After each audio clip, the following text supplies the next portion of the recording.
Let's get the read on all of this and the cross currents with Republican pollster Lee Carter. We got the Wall Street Journal's Shelby, Holliday, and last but not least, Charlie Gasparino. All right, so Lee, to you on the implications of all of this, because you could argue things stabilize a little bit in Turkey without getting into the weeds here. The hope is that we're over the worst. I think that's a bit premature. But having said that, our strength is our strength. In other words, we are the default. Money comes to us. That's right. What do you make of that? I think that there is still some concern, and we're not sure exactly what is going to happen. By and large, though, I think Americans aren't as concerned about this as you know, the investing community. Obviously, very concerned. We got to watch and see what's going to happen. The debt ratios, and looking at a lot of this currency is backed in U.S. dollars, and their currencies are plummeting. It could have long-term impact, but it also could be self-contained. It could go two ways. It's really short-term right now. We don't really know, and I think we're going to have to see how this plays out in the coming weeks. You know, what's interesting about it, so I don't know whether we get any progress on whether this Turkish president releases this pastor has been all about it. I don't know what would happen if he suddenly did. But we do know right now that it's not improving the financial fortunes of Turkish citizens. And despite some stability in their currency today, it's still been cut in half in a little more than a month. What's going on? He's showing no signs of backing down. I would be surprised if he released the pastor, but this is just the new normal with President Trump. He uses tariffs, he uses economic punishments to get his way, whether it's a dispute regarding the economy or not.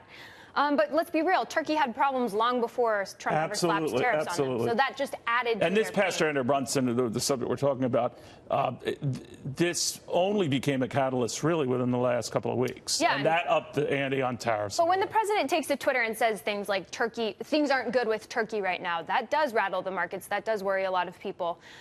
You know, right now Turkey's announcing a boycott on American products. That could be an empty promise. Right. They've tried to institute boycotts on Israeli products, didn't really see it through, so it's unclear how that will play out. But you're right, the U.S. has all the leverage here. The dollar is the strongest, most widely used currency in the world. Yeah.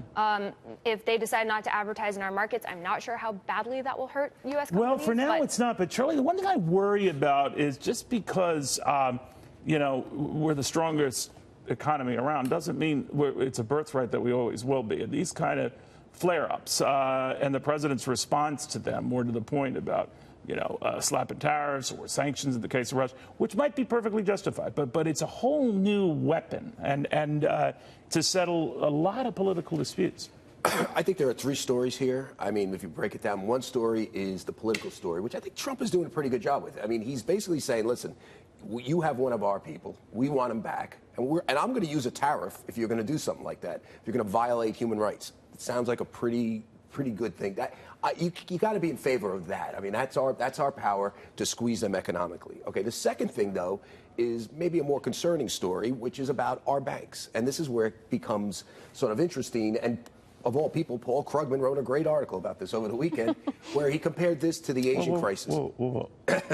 Did you just say Paul Krugman wrote a great article? Yes. All right, continue. On economics, he's a very smart man. And forget about what he says about politics. I know it sometimes combines, but he basically comparing this to the Asian crisis and what needed to be done in what they did in Asia, how they got control. The Asian crisis was started with the Thailand currency, the baht, and everything went south. 1998, and by the way, the point he kind of made as well is there may be some blowback on our banks. I mean, this becomes an issue for us immediately if our banks are the lenders, if our banks hold positions that get affected by the Turkey imploding. So that could, and that's why it's not a good time to basically lower bank capital ratios as the Republicans are pushing to do, as a story that Lydia Moynihan, my producer, wrote last week. That's what they're doing. This is not a good time because there's all these potential crises out there. Then there's a third story, which is this the sort of canary in the coal mine where we see this. We saw Greece first a couple years ago. We see Italy. We see some other countries, you know, having debt crisis, and this is the canary in the coal mine for ours to come. And, you know, I can tell you, you know, people have been talking about U.S. debt crisis for a long time. It's never quite come. And one of the reasons why it hasn't is because we are the reserve currency, right? We can borrow but in a way dollars. That exasperates the trade tensions, right? Because it makes their currencies cheaper. That's true. So with a stronger dollar, they have to pay back in more of their lira, more of their won, whatever. The more we borrow, right? The higher interest rates theoretically go, and that makes our currencies more expensive. Thus, it hurts our exports. But I'm very glad you pointed out the debt ratios, because I think we had a ratings juggernaut going there. And so when you pointed out terms like ratios, that really sealed the deal. Thank you. All right. I'm sorry to talk over your head. God bless you. All right. Lee, here's what I want to know. And in all seriousness, he raised a good point, as it showed me earlier, but I've been through this play before. And as you say, in 1997, with the Asian financial crisis spurred by the Thailand currency collapse, a year later, the Russian ruble. Back in 94, we had the devaluation of the Mexican peso.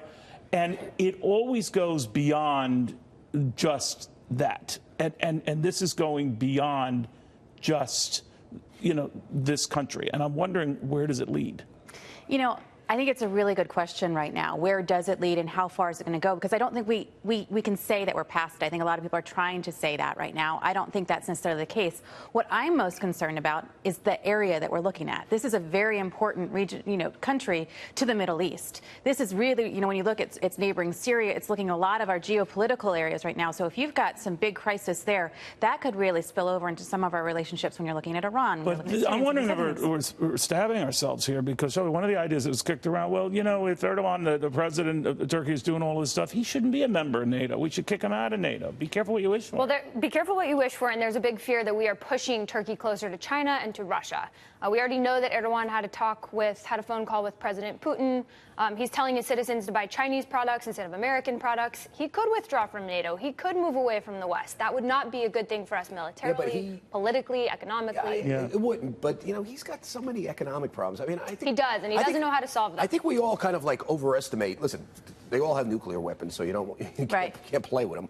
But Russia's economy is essentially a one-trick pony. I mean, who knows what their economy is? I mean, it's also not the most it's not a powerhouse. It's not a powerhouse. It's like oil and beauty pageants. And a smattering of tourism, believe it or not. So these are not powerhouse economic countries, and we do hold some leverage out. The question is are we doing the right leverage with them? I think we are on a human rights thing. But I will say one thing: if you look at the one constant throughout the whole world where there's a problem, it's debt. And what's really interesting, if you look at the run-up to the financial crisis, take 2005, 2006, there was a lot of people talking about, or a handful of people talking about, an imminent demise of the U.S. economy. They didn't blame it on the subprime mortgages, but they were blaming it on excess debt and other stuff. So usually there's a canary in the coal mine. It comes up. You might not have the exact right cause, but usually there's a foretelling of something bad to come. And I think this debt crisis is it.